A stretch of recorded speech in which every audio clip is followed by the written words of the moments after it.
जनता जनार्दन के हमार प्रणाम।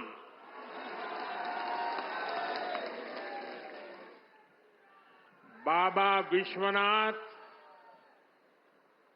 और मां गंगा के आशीर्वाद से काशी वासियों के असीम स्नेह से मुझे तीसरी बार देश का प्रधान सेवक बनने का सौभाग्य मिला है। काशी के लोगों ने मुझे लगातार तीसरी बार अपना प्रतिनिधि चुनकर धन्य कर दिया है।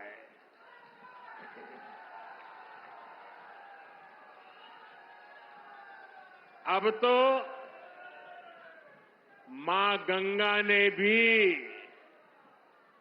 जैसे मुझे गोद ले लिया है, मैं यहीं का हो गया हूं।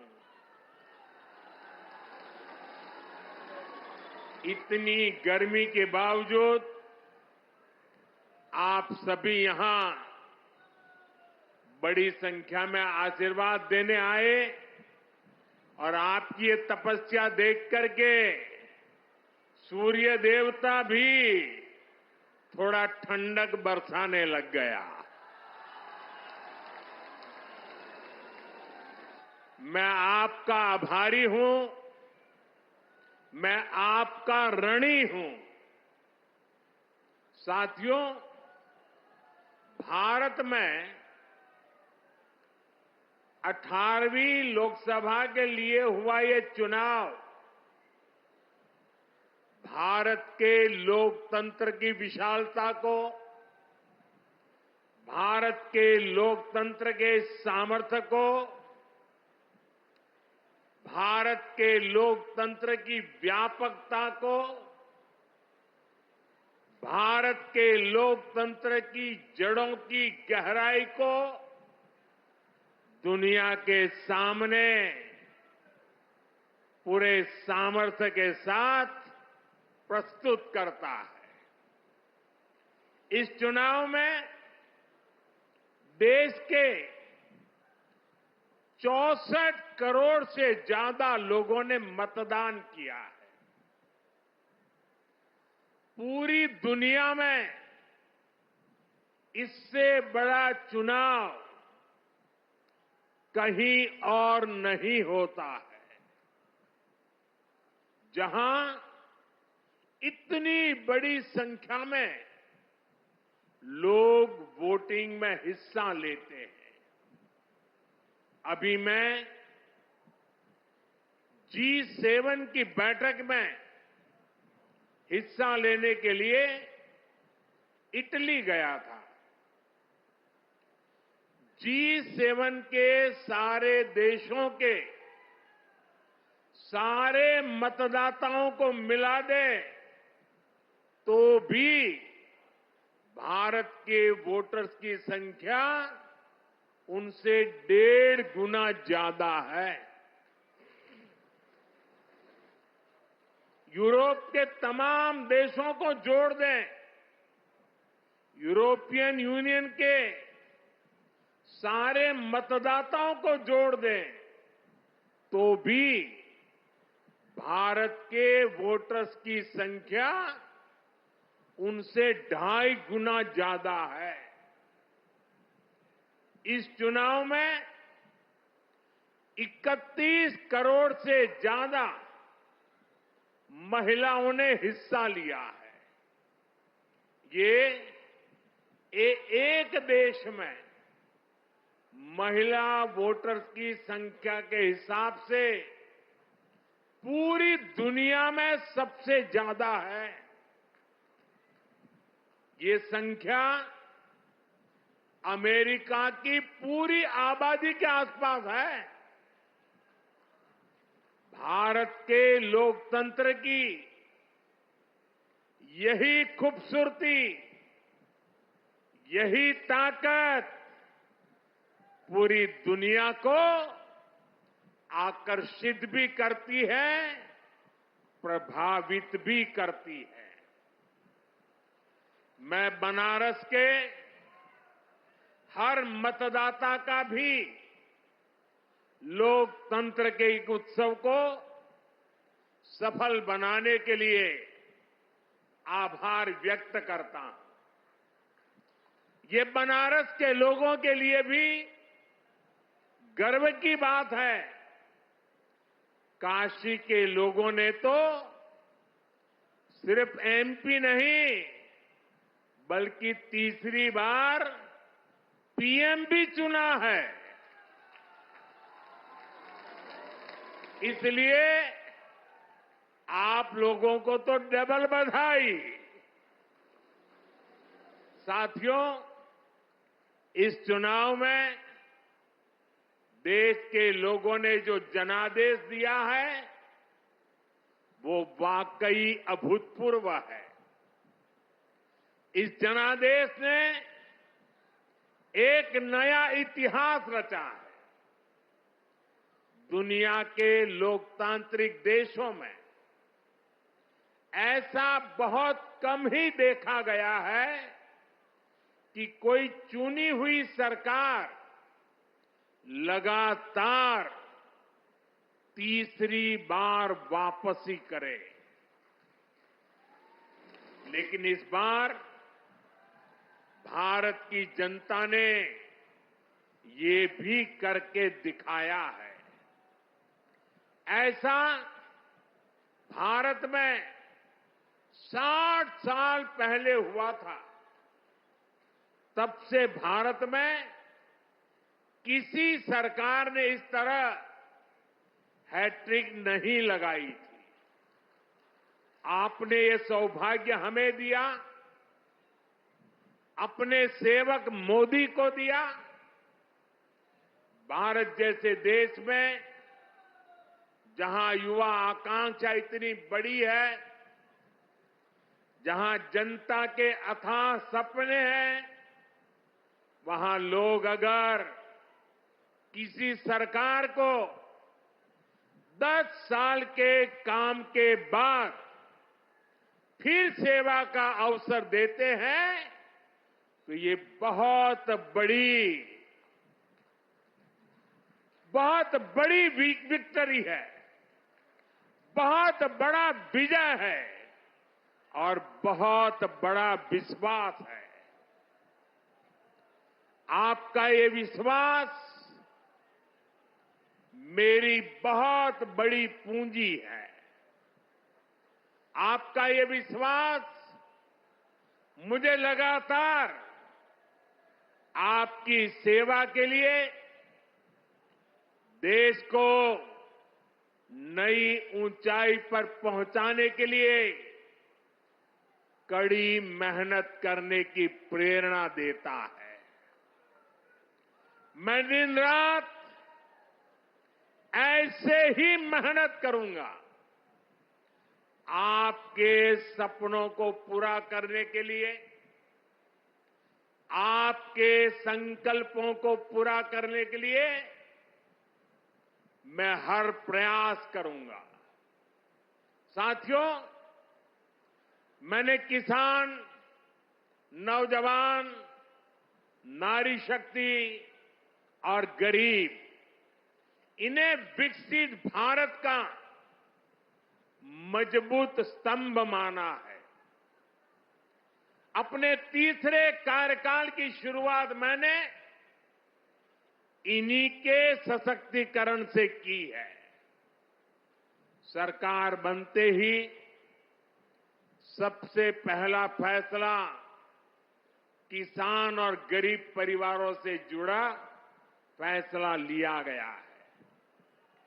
देश भर में गरीब परिवारों के लिए 3 करोड़ नए घर बनाने हो या फिर पीएम किसान सम्मान निधि को आगे बढ़ाना हो, ये फैसले करोड़ों करोड़ों लोगों की मदद करेंगे। आज का ये कार्यक्रम भी विकसित भारत के इसी रास्ते को सशक्त करने वाला है। आज इस खास कार्यक्रम में काशी के साथ साथ काशी से ही देश के गांवों के लोग जुड़े हैं। करोड़ों किसान हमारे साथ जुड़े हुए हैं और ये सारे हमारे किसान माताएं, भाई बहनें आज इस कार्यक्रम की शोभा बढ़ा रहे हैं। मैं अपनी काशी से हिंदुस्तान के कोने कोने में, गांव गांव में आज टेक्नोलॉजी से जुड़े हुए सभी किसान भाई बहनों का, देश के नागरिकों का अभिवादन करता हूं। थोड़ी देर पहले ही देश भर के करोड़ों किसानों के बैंक खाते में पीएम किसान सम्मान निधि के 20,000 करोड़ रुपए पहुंचे हैं। आज 3 करोड़ बहनों को लखपति दीदी बनाने की तरफ भी बहुत बड़ा कदम उठाया गया है। कृषि सखी के रूप में बहनों की नई भूमिका उन्हें सम्मान और आय के नए साधन दोनों सुनिश्चित करेंगे। मैं अपने सभी किसान परिवारों को, माताओं बहनों को बहुत बहुत शुभकामनाएं देता हूं। साथियों, पीएम किसान सम्मान निधि आज दुनिया की सबसे बड़ी डायरेक्ट बेनिफिट ट्रांसफर स्कीम बन चुका है। अभी तक देश के करोड़ों किसान परिवारों के बैंक खाते में 3.25 लाख करोड़ रुपए जमा हो चुके हैं। यहां वाराणसी जिले के किसानों के खाते में भी 700 करोड़ रुपए जमा हुए हैं। मुझे खुशी है कि पीएम किसान सम्मान निधि में सही लाभार्थी तक लाभ पहुंचाने के लिए टेक्नोलॉजी का बेहतर इस्तेमाल हुआ है। कुछ महीने पहले ही विकसित भारत संकल्प यात्रा के दौरान भी 1 करोड़ से अधिक किसान इस योजना से जुड़े हैं। सरकार ने पीएम किसान सम्मान निधि का लाभ पाने के लिए कई नियमों को भी सरल किया है। जब सही नीयत होती है, सेवा की भावना होती है, तो ऐसे ही तेजी से किसान हित के, जनहित के काम होता है। भाइयों और बहनों, 21वीं सदी के भारत को दुनिया की तीसरी बड़ी आर्थिक ताकत बनाने में पूरी कृषि व्यवस्था की बड़ी भूमिका है। हमें वैश्विक रूप से सोचना होगा, ग्लोबल मार्केट को ध्यान में रखना होगा। हमें दलहन और तिलहन में आत्मनिर्भर बनना है और कृषि निर्यात में अग्रणी बनना है। अब देखिए, बनारस का लंगड़ा आम, जौनपुर की मूली, गाजीपुर की भिंडी, ऐसे अनेक उत्पाद आज विदेशी मार्केट में पहुंच रहे हैं। वन डिस्ट्रिक्ट वन प्रोडक्ट और जिला स्तर पर एक्सपोर्ट हब बनने से एक्सपोर्ट बढ़ रहा है और उत्पादन भी एक्सपोर्ट क्वालिटी का होने लगा है। अब हमें पैकेज फूड के ग्लोबल मार्केट में देश को नई ऊंचाई पर ले जाना है। और मेरा तो सपना है कि दुनिया की हर डाइनिंग टेबल पर भारत का कोई न कोई खाद्यान्न या फूड प्रोडक्ट होना ही चाहिए। इसलिए हमें खेती में भी जीरो इफेक्ट, जीरो डिफेक्ट वाले मंत्र को बढ़ावा देना है। मोटे अनाज, श्री अन्न का उत्पादन हो, औषधीय गुण वाली फसल हो या फिर प्राकृतिक खेती की तरफ बढ़ना हो, पीएम किसान समृद्धि केंद्रों के माध्यम से किसानों के लिए एक बड़ा सपोर्ट सिस्टम विकसित किया जा रहा है। भाई और बहनों, यहां इतनी बड़ी संख्या में हमारी माताएं बहनें उपस्थित हैं। माताओं बहनों के बिना खेती की कल्पना भी असंभव है। इसलिए अब खेती को नई दिशा देने में भी माताओं बहनों की भूमिका का विस्तार किया जा रहा है। नमो ड्रोन दीदी की तरह ही कृषि सखी कार्यक्रम ऐसा ही एक प्रयास है। हमने आशा कार्यकर्ता के रूप में बहनों का काम देखा है। हमने बैंक सखियों के रूप में डिजिटल इंडिया बनाने में बहनों की भूमिका देखी है। अब हम कृषि सखी के रूप में खेती को नई ताकत मिलते हुए देखेंगे। आज 30,000 से अधिक सहायता समूहों को कृषि सखी के रूप में प्रमाण पत्र दिए गए हैं। अभी 12 राज्यों में ये योजना शुरू हुई है। आने वाले समय में पूरे देश में हजारों समूहों को इससे जोड़ा जाएगा। ये अभियान 3 करोड़ लखपति दीदियां बनाने में भी मदद करेगा। भाई और बहनों, पिछले 10 वर्षों में काशी के किसानों के लिए केंद्र सरकार ने और राज्य सरकार ने,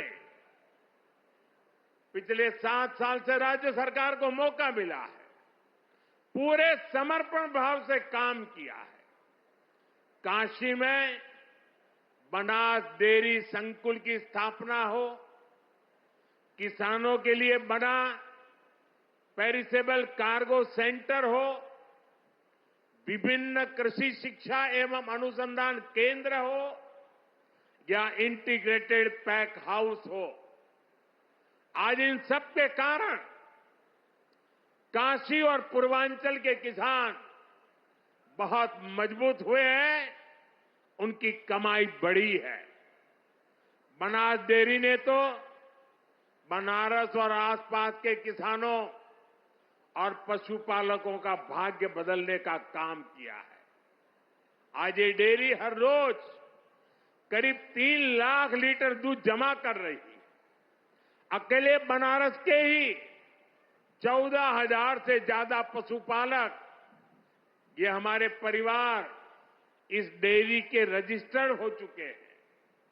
अब बनास डेयरी अगले 1-1.5 साल में काशी के ही 16,000 और पशुपालकों को अपने साथ जोड़ने जा रही है। बनास डेयरी आने के बाद बनारस के अनेकों दूध उत्पादकों की कमाई में भी 5 लाख रुपए तक की वृद्धि हुई है। हर साल किसानों को बोनस भी दिया जा रहा है। पिछले साल भी 100 करोड़ रुपए से ज्यादा का बोनस पशुपालकों के बैंक खाते में भेजा गया था। बनास डेयरी अच्छी नस्ल की गीर और साहिवाल गायों को भी किसानों को दे रही है। इससे भी उनकी आमदनी बढ़ी है। साथियों, बनारस में मछली पालकों की आय बढ़ाने के लिए भी हमारी सरकार लगातार काम कर रही है। पीएम मत्स्य संपदा योजना से सैकड़ों किसानों को लाभ हो रहा है। उन्हें अब किसान क्रेडिट कार्ड की भी सुविधा मिल रही है। यहां पास में चंदौली में करीब 70 करोड़ की लागत से आधुनिक फिश मार्केट का निर्माण भी किया जा रहा है। इससे भी बनारस के मछली पालन से जुड़े किसानों को मदद मिलेगी। साथियों, मुझे खुशी है कि पीएम सूर्यघर मुफ्त बिजली योजना को भी बनारस में जबरदस्त सफलता मिल रही है। यहां के करीब करीब 40,000 लोग इस योजना के तहत रजिस्टर हुए हैं। बनारस के 2100 से ज्यादा घरों में सोलर पैनल लग चुका है। अभी 3000 से ज्यादा घरों में सोलर पैनल लगाने का काम चल रहा है। जो घर पीएम सूर्यघर मुफ्त बिजली योजना से जुड़े हैं, उनमें से ज्यादातर को डबल फायदा हुआ है।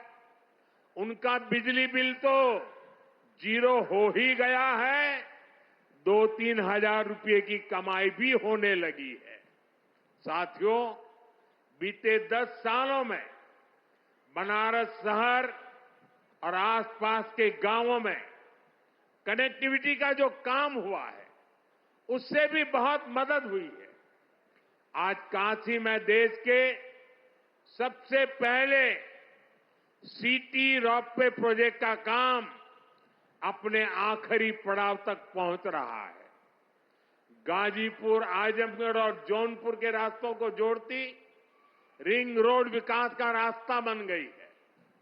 फुलवरिया और चौका घाट के फ्लाईओवर बनने से जाम से जूझने वाले बनारस के आप लोगों को बहुत राहत हुई है। काशी, बनारस और कैंट रेलवे स्टेशन अब एक नए रूप में पर्यटकों और बनारसी लोगों का स्वागत कर रहे हैं। बाबतपुर एयरपोर्ट का नया रूप न सिर्फ यातायात बल्कि व्यापार को भी सहूलियत दे रहा है। गंगा घाटों पर होता विकास, बीएचयू में बनती नई स्वास्थ्य सुविधाएं, शहर के कूड़ों का नवीन रूप और वाराणसी में जगह जगह विकसित होती नई व्यवस्था काशी वासियों को गौरव की अनुभूति कराती है। काशी में स्पोर्ट्स को लेकर जो काम हो रहा है, नए स्टेडियम का जो काम हो रहा है, वो भी युवाओं के लिए नए मौके बना रहा है।